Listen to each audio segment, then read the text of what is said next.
Good evening, are we well? Yeah! Good start. Hopefully it'll go on well from there. Anyway, I've got to apologise to people in the front row straight away because I'm very aware that the glare from my forehead is currently blinding all of you.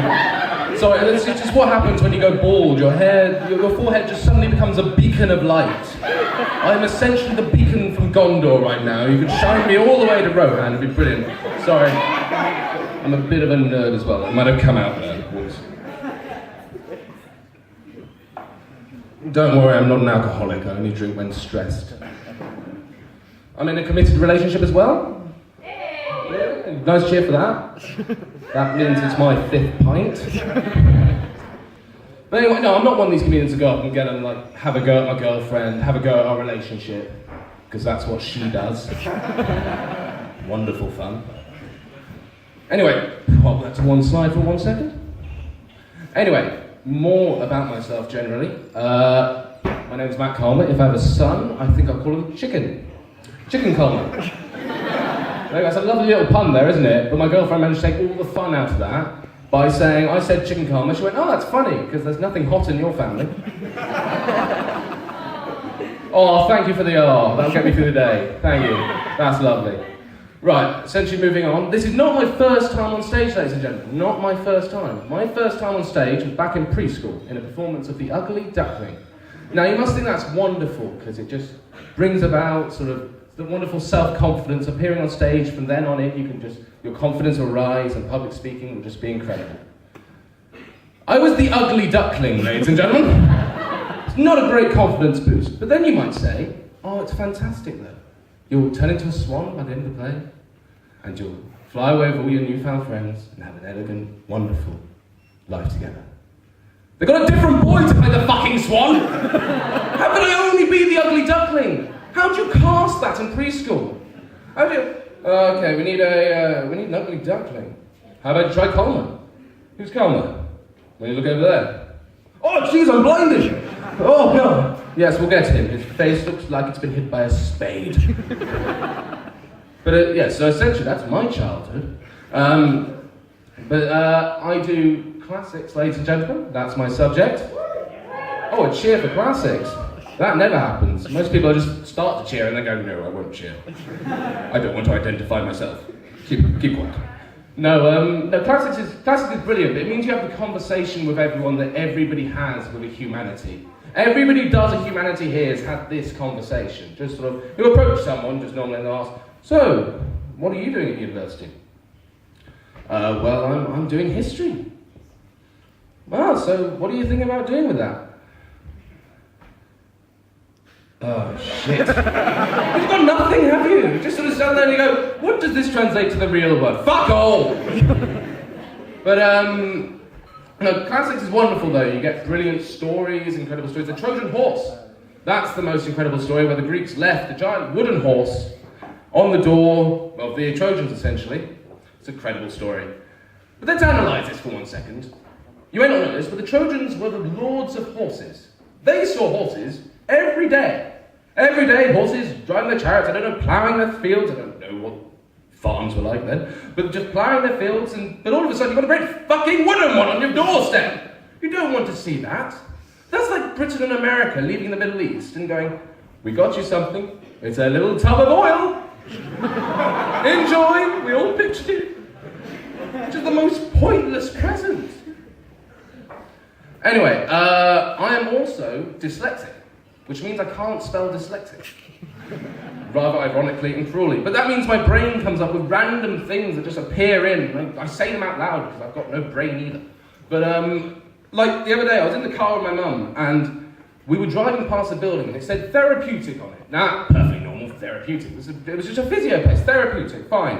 I look up, first reaction, I completely say it out loud. Ah, the rape unit.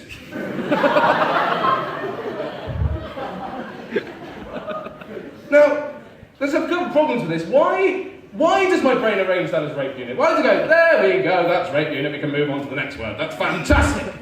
But number two, and more disturbingly, why am I okay with it?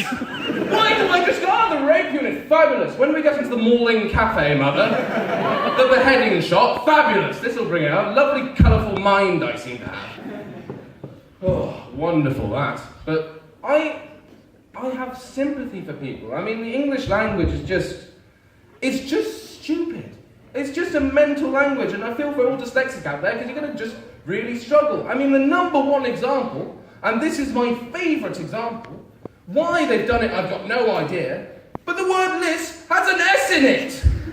Why?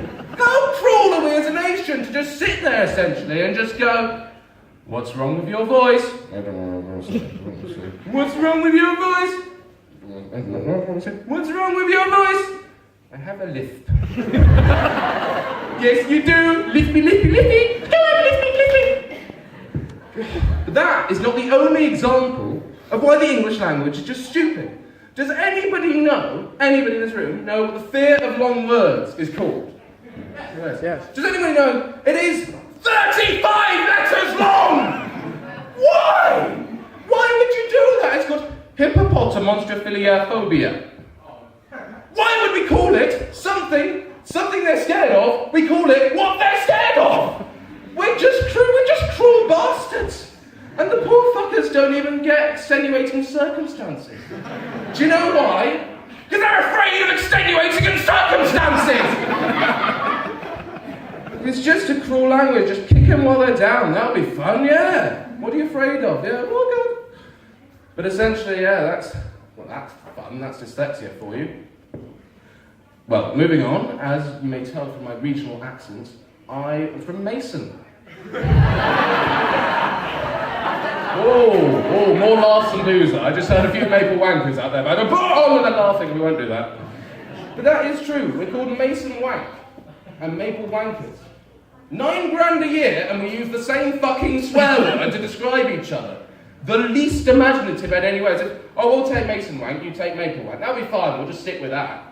But essentially, outside Mason last year, there was a knife fight. Right outside my flat, because Mason is where it happens. Mason is where the fights happen, yeah. I'm from the hood. I've just noticed how bad that sounds in my voice. Wow. I'm so sorry for any people that are actually from the hood here. I've just offended you. Well, essentially, yeah, there was a knife fight outside. We heard jostling outside, just pushing, people pushing each other. And we went into the stupid Mason blind that kind of reveal you if you stand at the wrong angle. But we sort of moved them aside. We saw two guys out there just going, I'm going to fucking knife you. You know, fuck, this isn't what they did. Oh, it was a bit shit fight. It was like trying to clean something. But essentially just a push, I'm going to fucking knife. Go get a fucking knife. I'll get a fucking knife. You go and get a fucking knife. So the guy goes to get a knife and comes back with a knife. This guy waited for him! Why the fuck would you wait for him? I'm just going to get a shotgun and blow a hole in your face. Well, be quick, I've got a dentist appointment at 7. How polite do you have to be? It's the most British reaction of, well, at least wait, we're not going to run away till he's here, that's just unfair. But another problem with this story, and I think the more stupid, is the man going back to his flat, goes back to his flat, gets a knife from his flat, comes back with a butter knife! What's he going to do with a butter knife? Are you going to spread him to death? Be there for hours. You'd have to go as quick as Aldi have to go to try and get your shopping through. I have to put on like jogging shorts to go there. I just get up and sweat. But it's just that. It's like utterly muggery. Oh, pun. Oh, pretty gross pun. Moving on again. I want to say a joke. Right, this is about an athlete who has been in the press for kind of the wrong reasons. Although I do want to state now, absolutely amazing athlete, absolutely brilliant. Oscar Pistorius, obviously, he's a killer as well. It's a bit of a downer on his reputation, I'm going to be honest. It's a bit like Tiger Woods, he's not going to be getting any sponsorship deals anytime soon. Apart from maybe for guns. But apart from that, but essentially, I'm just going to make this point. Should he have appeared at the World Championships? No. No, he shouldn't have appeared at the World Championships last year. He shouldn't in any way. Because, one, he's a killer, and two, is a more important reason that involves the other athletes. I mean, imagine, you're about to run the race, and you've got Oscar Pistorius somewhere behind you. You're getting ready, oh God, these are tight. I've got to apologise to my girlfriend after this. Yes, you're ready to race, and you know that Oscar Pistorius world champion, Paralympic champion, competed in the Olympics, is somewhere behind you. He's a great runner, you know, but you also know he's a killer. So imagine the fear and the terror when the starting pistol goes off. You run for your fucking life! You'd have no idea, no record to be broken, just run in different directions. I want to end quickly with a little talk about, well, what this bollocks I've been sprouting for the last X amount of minutes has been, how it sort of ties everything up. And the main point I think is Britain is the best nation in the world. Because, hey, woo, there's about 2 patriotic people in the room. Whee!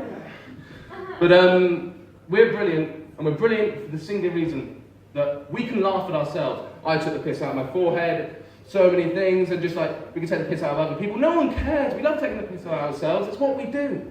So, absolutely fantastic example of fun, absolutely awesome, is a road sign. It's a road sign. I only found out about this an hour ago, and I had to put it in right at the end, but it's a road sign.